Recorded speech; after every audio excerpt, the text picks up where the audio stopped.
போமாலே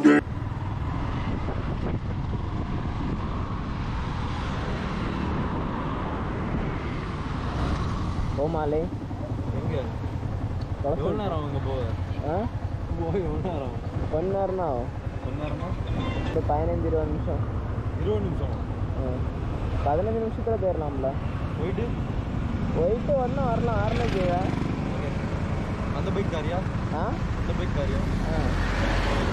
போமாலே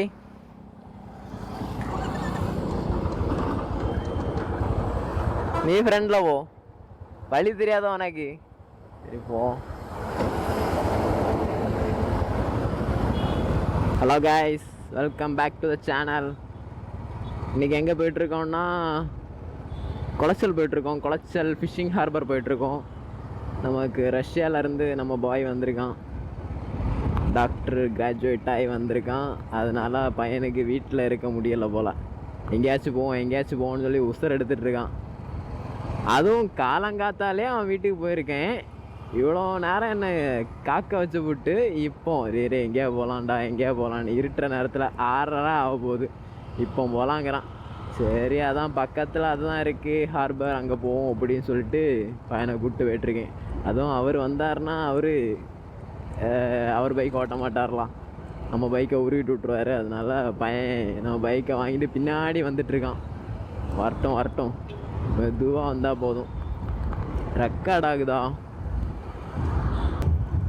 record ஆகுது. பையன் பின்னாடி தான் வரான். என்னடா இது கண்ணாடி ஒன்றுமே தெரிய மாட்டேங்குது. பையனுக்கு வழி தெரியாததுனால தான் ஓவர்டேக் பண்ண மாட்டேங்கிறான்னு நினைக்கிறேன். பையனை மட்டும் மிஸ் பண்ணிடக்கூடாது. ஏன்னா அவன் ஃபோனும் என்கிட்ட தான் இருக்குது, என் ஃபோனும் என்கிட்ட தான் இருக்குது. அப்புறமா சும்மாவே கால் பண்ணால் எடுக்க மாட்டார் தலைவர்.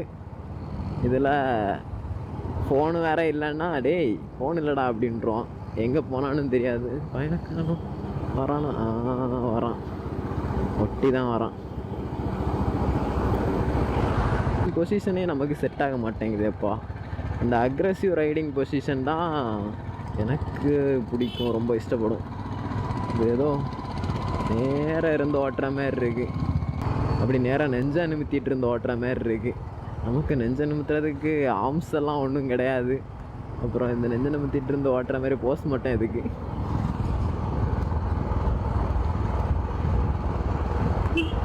ஸ்லோவாக போனால் போதும், ஒரு அவசரமும் கிடையாது. யாரா இவர்? Heavy freaker bro.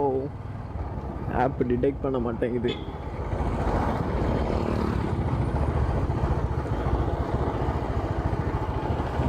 கீழே மட்டும் விழுந்துடாத ஃபோனு. கார்னரிங் ஸ்பாட்டு தான். என் பைக்கில் வந்திருந்தால் இந்நேரம் இங்கே ஒரு கார்னரிங்கை போட்டு அப்படி படுத்து எந்திரிச்சு போயிருக்கலாம். இந்த பைக்கில் படுத்தா அப்புறம் எந்திரிக்க முடியாது, படுத்துற வேண்டியதான் அப்படியே. இதுக்கு இந்த கோப்ரோவெல்லாம் எடுத்து நோண்டிகிட்டு இருக்கேன்னா, இந்த கோப்ரோ ஆப் எடுத்து நோண்டிகிட்டு இருக்கேன்னா, கோப்ரோ வந்து இப்போ பைக் மோடில் இருக்குது. பைக் மோடில் இருந்துச்சுன்னா ஐஎஸ்ஓ வந்து 100ல் ஃபிக்ஸ்டாக இருக்கும். கொஞ்சம் இருட்டினாலும் வந்து ரொம்ப இருட்டாயிரும். லாஸ்ட்டு வீடியோவில் பார்த்துருந்தா தெரியும். ஃபஸ்ட்டு ஆரம்பம்லாம் நல்லா இருட்டாக இருக்கும், அந்த மாதிரி இருட்ட ஆரம்பிச்சிடும், ஒன்றுமே தெரியாது. இப்போ இந்த வீடியோவில் எதாவது தெரியுதா தெரியலையான்னு எனக்கு தெரில. அதை நம்ம மாற்றி ஆட்டோ ஐஎஸ்ஓவில் போட்டால் தான் கரெக்டாக இருக்கும். அது கொஞ்சம் இந்த நைட் ஆகும்போதும் மார்னிங் விடியும் போதும் இந்த மாதிரி ஆட்டோ ஐஎஸ்ஓவில் போட்டு எடுத்தோன்னா கரெக்டாக இருக்கும். அதனால மாற்றுறதுக்காண்டி ட்ரை பண்ணிகிட்ருக்கேன். கனெக்டும் ஆக மாட்டேங்குது. என்ன ப்ரோ நீங்கள் கேட்டால் கோப்ரோ ப்ரீமியம் ஆப் அப்படின்லாம் சொல்கிறீங்க, 10 பைசாய்க்கு ஒர்க் ஆக மாட்டேங்கிறீங்க. ஓ, ரெக்கார்டிங்கில் இருந்தால் கனெக்ட் ஆகாதோ? ஒரு நிமிஷம் பாஸ் பண்ணிவிட்டு பார்த்துட்டு. ஆகுது. ஆக்சுவலாக இந்த கேமரா ரெக்கார்டில் இருக்கும்போது கோப்ரோ ஆப்பில் கனெக்ட் ஆகாது போல். கனெக்ட் பண்ணிவிட்டு ரெக்கார்ட் பண்ணலாம். ஆனால் ரெக்கார்டிங்லேயே இருக்கும்போது கனெக்ட் பண்ண முடியாது. அந்த மாதிரி நானும் கொஞ்ச நேரமாக ட்ரை பண்ணிகிட்டு இருந்தேன். என்னடா கனெக்ட் ஆகலைன்னா கனெக்டே ஆக மாட்டேங்குது. இந்த ஐஎஸ்ஓ இப்போ சேஞ்ச் பண்ணி விட்டாச்சு. இப்போ அந்த வீடியோ ஃபஸ்ட் எடுத்த வீடியோ எப்படி இருக்கும்னு எனக்கு தெரில. அதில் ஒரு இன்ட்ரோலாம் கொடுத்துருப்பேன், அது என்ன கணக்கில் இருக்கோ. இந்த வீடியோ வந்து கரெக்டாக இருக்கும். கரெக்டுனா கரெக்டு, பர்ஃபெக்டாக இருக்கும். இருட்டுற வரைக்குமே பர்ஃபெக்டாக தான் இருக்கும். எனக்கு தெரிஞ்சு நம்ம கரெக்டாக குளச்சல் போய் ரீச் ஆகும்போது கண்ணே தெரியாது, அந்தளவு இருட்டையும்னு நினைக்கிறேன். குளச்சல் 6 கிலோமீட்டர்ஸ்ன்னு போட்டிருக்கு. அங்கே தான் நம்ம இப்போ போகிறோம். சடான்னு போயிடலாம். பட் பின்னாடி வரவனுக்கு வழி தெரியாதே, ஸ்பீடாக இழுத்து. ஐயோ, ஆர்வ கோளாறில் இதான் ஓவர்டேக் பண்ணக்கூடாதுன்னு சொல்கிறது.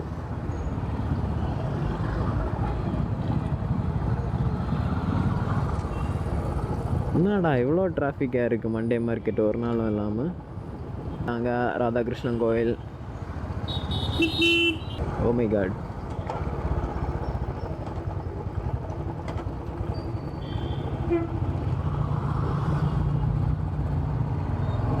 மண்டைக்காடு போய் போகலாமா இல்லைன்னா டைரெக்டாகவே குளச்சல் போயிடட்டுமா அப்படின்னு சொல்லி கொஞ்சம் கன்ஃபியூஷன். ஏன்னா எனக்கு அந்த மண்டைக்காடுலேருந்து கோஸ்டல் ரோட்டில் போக நல்லா பிடிக்கும். அந்த ரோடு அழகாக ஜாலியாக இருக்கும் அந்த ரோட்டில் போகிறதுக்கே. இந்த ரோட்டில் போயாச்சுன்னா ஃபுல்லாக அப்படி தான் டிராஃபிக் அது இதுன்னு இருக்கும். குளச்சலில் போயும் டிராஃபிக் ஆகும். அது வரைக்கும் போகலாம், அழகாக தான் இருக்கும் இந்த ரோடும். இந்த பஸ்ஸை ஓவர்டேக் பண்ணிடுறோம் ஃபஸ்ட்டு. ஒன்றும் தெரிய மாட்டேங்குது.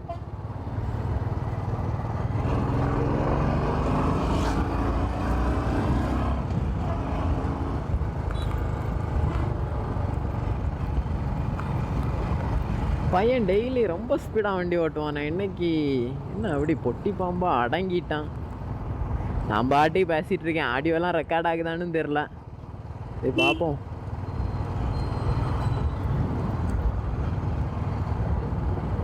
கிட்டே வரமாட்டேங்க. ஆனால் இப்போ கேமரா இருக்கிறதுனாலையோ தெரில, பார்ப்போம். நம்ம ஏதாவது அவனை வந்து அவன் இமேஜை டேமேஜ் பண்ணிடுவோம் அப்படிங்கிற நினப்பில் வந்து பையன் அந்த பக்கம் அங்கே நிற்கிறான். நான் வரமாட்டேன்டா, நீயே ஏதாவது தனியாக புலம்பிட்டு போ அப்படின்னு சொல்லிட்டு அங்கே கொஞ்சம் தூரத்தில் தான் வந்துட்டுருக்கான். ஒரு 200 மீட்டர்ஸ் டிஸ்டன்ஸ் விட்டு தான் வரான். 80 100லலாம் க்ரூஸ் பண்ண மாட்டாங்க யாரும்.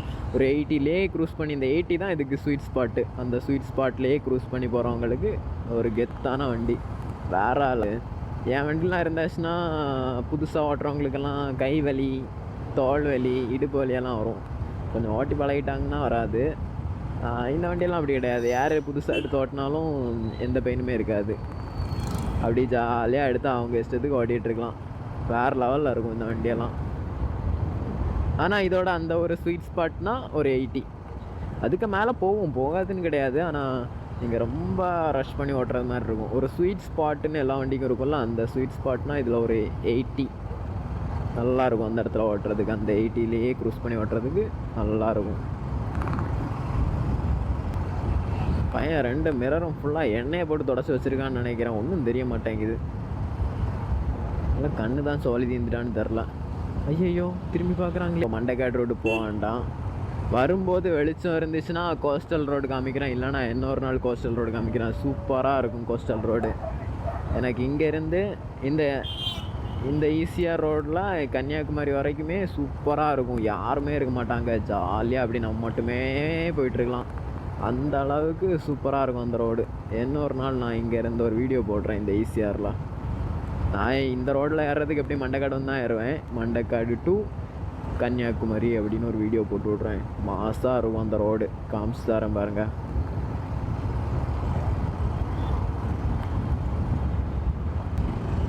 ஐம்பது கிலோமீட்டரில் தான் வரேன். பையன் இருந்தாலும் நம்மளை ஓவர்டேக் பண்ண மாட்டேங்கிறானே.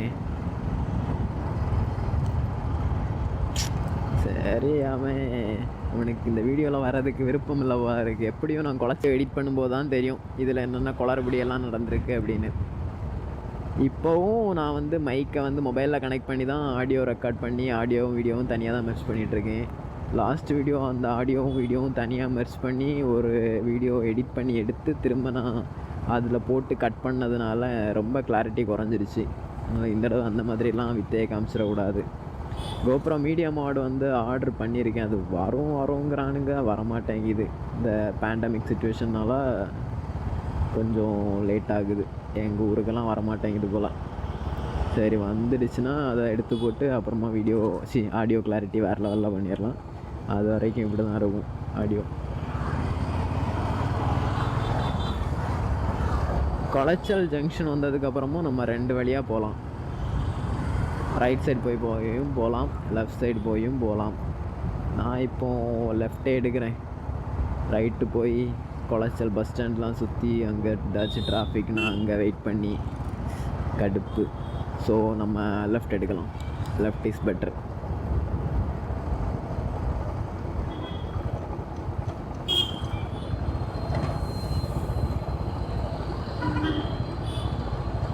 நான் ஆக்சுவலாக என் வண்டியை யாருக்குமே கொடுக்க மாட்டேன். நான் என் பைக்கை கொடுக்குறேன்னா ஒரு ரொம்ப இம்பார்ட்டண்ட்டான பர்சன், எனக்கு அவங்கள ரொம்ப நல்லா தெரியும், அப்படிப்பட்டவங்கள்ட்ட நான் மட்டும்தான் நான் என் வண்டியை கொடுப்பேன். இவன் அந்த கேட்டகரியில் உள்ளவன் தான். என் கூட எல்கேஜிலேருந்தே படிச்சுட்ருக்கான்.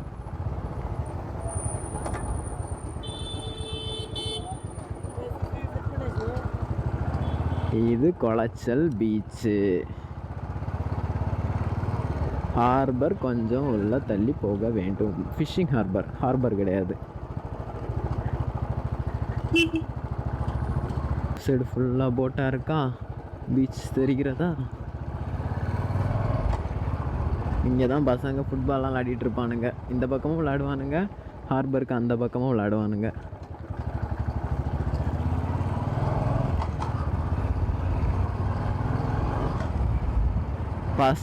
ஃபஸ்ட்டாக கோப்ரோ வந்தோடனே இங்கே தான் ஒரு டைம் லேப்ஸ் எடுத்தேன். இங்கே ஒரு சன்செட்டு டைம் லேப்ஸ் எடுத்துகிட்டு கோப்ரோவை பார்த்தா கோப்ரோ காணல. கோப்ரோ மண்ணுக்குள்ளே புதஞ்சிருக்கு. கடல் தண்ணி அடித்து மண்ணுக்குள்ளே கொண்டு போட்டுட்டு அப்புறமா தேடி கண்டுபிடிச்சி எடுத்திருக்கேன். நான் கோப்ரோ முடிஞ்சிடா சோழி தீந்து போச்சு அவ்வளோதான் அப்படின்னு நினச்சிட்டு இருந்தேன். அப்புறம் பார்த்தா மண்ணில் இருக்குது. அந்த இதில் நான் அபிஷேக் கார்த்தி 3 பேர் உண்டு. அந்த லாஸ்ட் வீடியோவில் இருப்பானுங்களா அவங்க 3 பேருமே, நாங்கள் 3 பேருமே உண்டு. இப்போ அந்த லாஸ்ட் வீடியோவில் இருந்த பையனோட ட்வின், அவன் தான் டாக்டர். அந்த லாஸ்ட் வீடியோவில் இருந்தவன் என்ஜினியர் என் கூட படித்தான். அவன் ஸ்கூலு காலேஜ் எல்லாமே என் கூட தான் படித்தான். இவன் ஸ்கூல் மட்டும் என் கூட படித்தான், காலேஜ் ரஷ்யா போயிட்டான். இவன் அவனோட ட்வின் பிரதர். ஆனால் பார்த்தா கண்டுபிடிச்சிடலாம், 2 பேருக்கும் வித்தியாசம்லாம் இருக்கும்,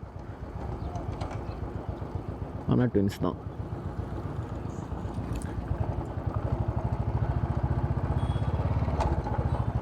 என்னடா கடல் இன்னைக்கு ரொம்ப சீற்றமாக இருக்கு.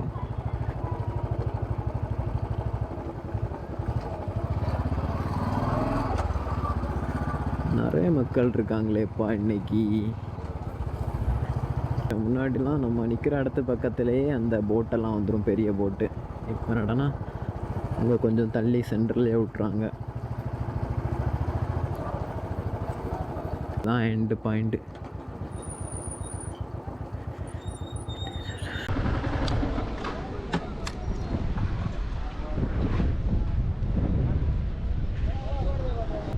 ஆமாம், மீன் பிடிக்க போகிற கப்பல் தான்.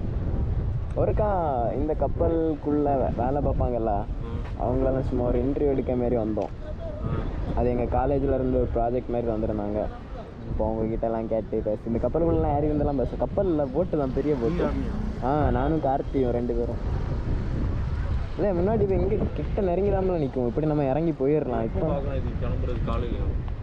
ஆமாம், காலைல நைட்டும் கிளம்புவாங்க நிறைய பேர்.